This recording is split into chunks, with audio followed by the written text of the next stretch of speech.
Welcome, my name is Ogero Obed, a student from Southern Hampshire University. I'm here to talk about organizational behaviors, a module that we took almost 3 weeks. The first thing we studied from organizational behavior is variational personality. I'm going to talk also about culture diversity.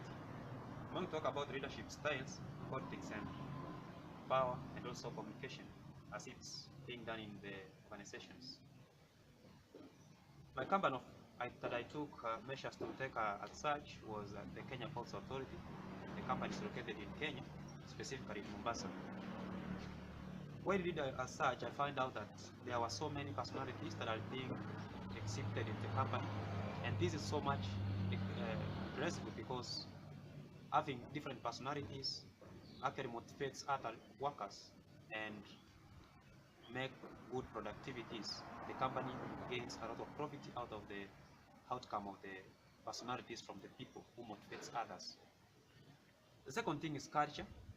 While doing my search, I came to find out that the Kenya Ports Authority is having different people from different diversities, whereby it has a mixture of Muslims, Hindus, Christians, which is in one way or the other hinders the company, and sometimes it can affect the company positively. How does it affect the company positively? The different diversities or cultures actually tends to give productivity to the company in the name that Christians cannot move to the Muslims like the place of worship to go and maybe advertise the company or make some advertisement for the company's like what it does. And having the Muslim in the company, it actually gives the company an opportunity to get a person like an ambassador who can advertise the company in the Muslim house, or who can like go and talk about the company in the Muslim house, which a Christian cannot do. In the other words, sometimes you may get that there are norms and regulations from the Christians and the Muslims which can prevent him maybe to be doing something in the company. Maybe talking about the Muslims, they cannot come to work on Friday, which is a disadvantage to the company. Sometimes you get that the Adventists, they cannot come to Saturdays in the company. Also, it's a disadvantage, and different cultures can hinder the progress of the company if they do not legalize the bringing up of cultures, different cultures to the company. I'm going to talk about leadership. When I did my search as an HR, I find out that there are so many leadership skills that are being used in the organizations, but I want to talk about only 2 leadership skills which I found out that are being used in the Kenya Ports Authority. The first leadership skill I found out was perspective, and the other one is laissez-faire. This is a leadership style that an employer or the manager gives the light of the employees to work without any supervision. Laissez-faire. It gives people to make their own schedule and work on a certain task that they have been assigned to without any supervision.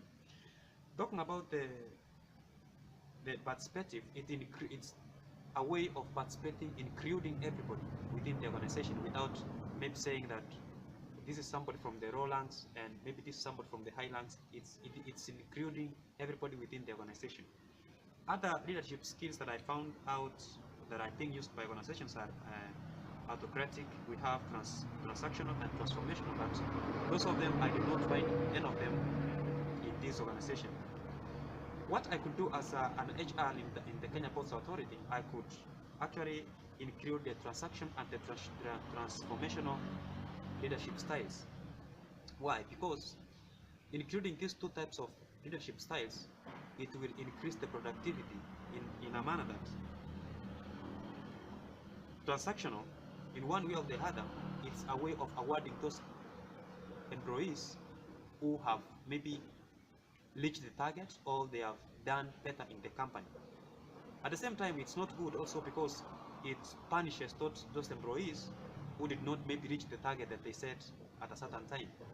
I could apply it in a manner that I avoid the employees who have done best in the company, and those ones who have not done good for the company, I could attempt to maybe motivate them in a way that I would call them and maybe tell them the goals of the company, and to make them work hard in order to reach the maximum goals that we are supposed to reach as a company.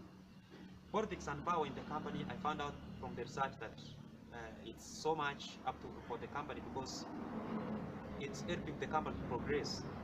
Politics is a way of the way things are learned in the company, the governance of the company, and power is the way like tasks are being given to the employees and how decisions are made by the above ranks.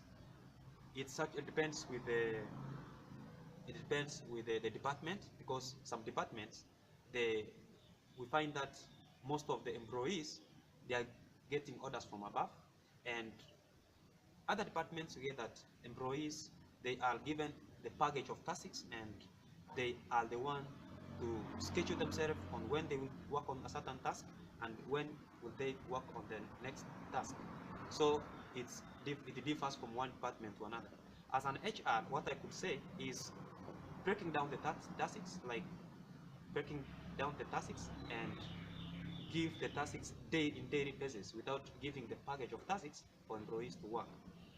About communication, mostly the KPA uses the dialect, like somebody comes and approach you and tell you this is what's supposed to be done at this time of the day. But also regularly, like not most of the time, uses emails. I could, as an HR, I could use the email kind of way of communication in order to make the company grow professionally and move it to the next level through professional way of working. Thank you so much for listening to my video.